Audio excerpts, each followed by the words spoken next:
Just a Tease from Book 3 of Warrior's Worth by McKayla Jade.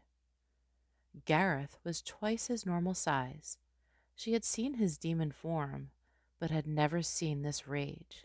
This was more. He wouldn't hurt her, she knew that. That still didn't make it easy to calm her racing heart. His rage made the very hairs on her arms stand on end. Energy sizzled through the room. Was this what it was like with elite protected their women? She had heard stories, but had never seen it firsthand. Never been this close to one when they were like this. This was Gareth, the man she loved with her whole heart. If he was acting this way, surely he had finally accepted the fact they were indeed mates. He could not doubt that now, could he? He turned to face her, his fangs stuck out from his teeth. She gasped. She touched her hand to her burning cheeks. She hoped no one was reading her thoughts just then. Gareth was even more handsome with fangs. His broad shoulders glistened in the torchlight. She followed the hard lines of his chest down his trim waist. She shivered. She wanted him.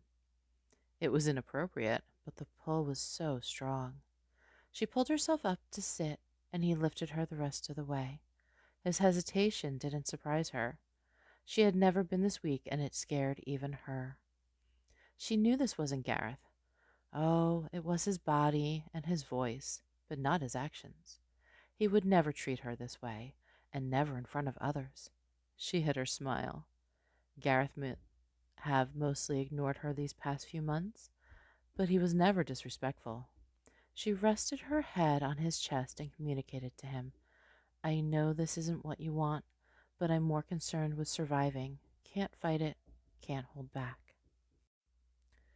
Gareth growled low in his throat. To anyone else, it was a warning. To her, it was a call. The instinctual call she had been waiting for all this time. Gareth Spies knew they were mates. She had seen recognition when Gareth Spies had risen to the fore before.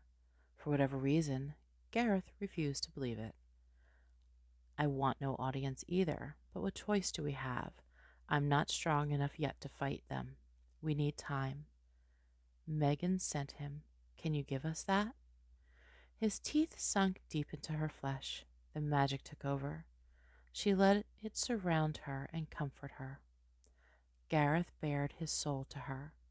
The love he had for her completely filled her. His heartache for their situation unexpectedly swamped her, and her tears would not be stopped. Nothing mattered to her anymore. For a long moment, his despair left her feeling hopeless. Though her tears flowed, her heart rallied around her knight. She believed he could save them both, even if deep down he didn't. She wasn't yet immortal like the others, but she was gaining skills. Gareth pulled away from her and turned his head. She was grateful. She doubted seeing his face with something she wanted at this moment. No, he must mate with her. The magic is strongest then. Thane screamed in the tiny cell. She turned her head to look at him. Gareth pulled her behind him. From there she couldn't see much, but she felt it all. She shook her head. This was all so new.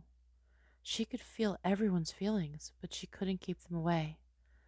Gareth's rage was the most intense. She was surrounded by strange magic. As calming as that magic felt, Gareth's overpowered it.